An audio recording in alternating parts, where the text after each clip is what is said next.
Un GN est une activité, c'est un acronyme qui veut dire jeu de rôle grandeur nature, on a tendance à oublier le JDR. Grandeur nature signifie que, contrairement au jeu de rôle papier, on est autour d'une table, assis entre amis, où finalement il n'y a pas de contexte autre que l'imaginaire. Là, c'est l'étape d'après, qui est un mélange entre l'improvisation théâtrale et le théâtre. Contrairement à l'improvisation, nous serons costumés, il y aura toute une mise en scène, un décor, il y aura la création du contexte qui va être mise en place.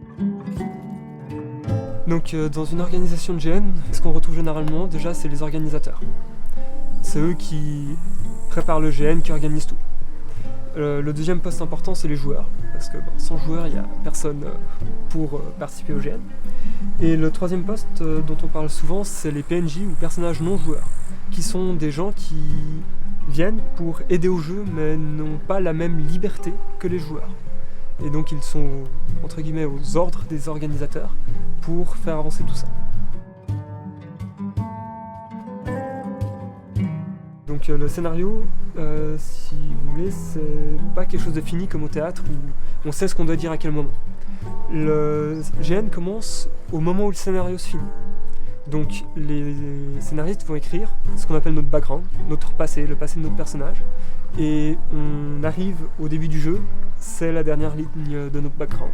Et à ce moment-là, le jeu commence, tous en même temps.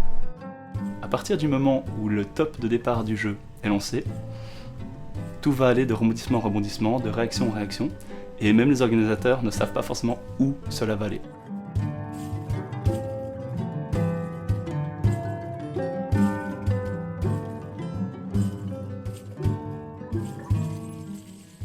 Il y a vraiment tout type de GN pour tout style de personnes.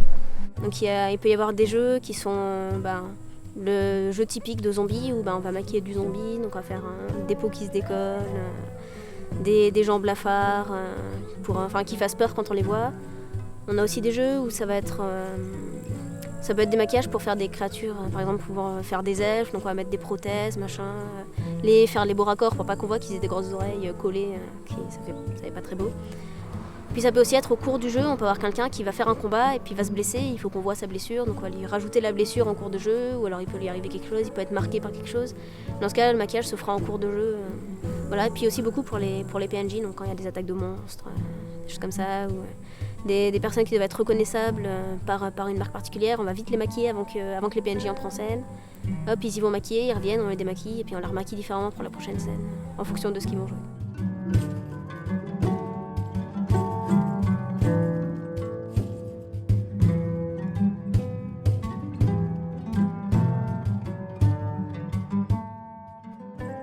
On a un peu parlé, mais rapidement, ouais, c'est un peu comme un jeu vidéo, tu rentres dedans mais tu fais ce que tu veux, ok, ça peut être intéressant.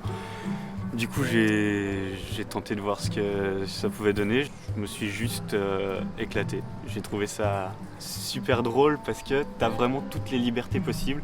C'est un jeu vidéo mais en mieux. C'est aussi ça, il y a le mélange du jeu vidéo que j'adorais quand j'étais plus jeune et puis le théâtre maintenant. Donc ça fait un petit mélange intéressant.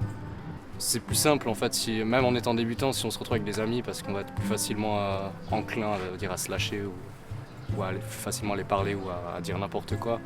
Alors que si on se retrouve avec un groupe qu'on ne connaît pas du tout, on va peut-être plus être sur la retenue. Ouais. On va moins facilement improviser, donc il y a aussi de ça. C'est clair, c'est plus difficile au début. Nous avons la volonté en plus de mettre le jeu de rôle au service de l'apprentissage, que ce soit personnel ou l'apprentissage à autrui. C'est-à-dire que j'organise des activités, des ateliers où on apprend à créer, que ce soit de la couture, ce qu'on appelle de la forge latex. Un peu tout ce qui est utile et nécessaire au développement de notre hobby et activité. Ensuite, les compétences que nous développons dans nos ateliers sont diverses et variées. Dans le cas précis, nous avons un certain nombre de compétences sportives qui vont du tir à l'arc, à l'escrime, à l'équitation, tout ce genre d'activités qui peuvent nous permettre de faire des mises en scène particulières. Comme vous pouvez le voir à ma droite, il y a un certain nombre d'armes en mousse, en fait des simulateurs d'armes, puisqu'ils nous permettent de faire des affrontements où il n'y a pas de risque, pas de danger. Et au final, c'est aussi ça un des grands atouts, c'est qu'on rencontre tout type de monde, et ça a un côté tout aussi pédagogique, vu que quand on joue un rôle, on apprend à se connaître.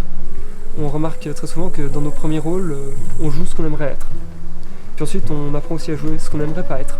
Et ça change beaucoup.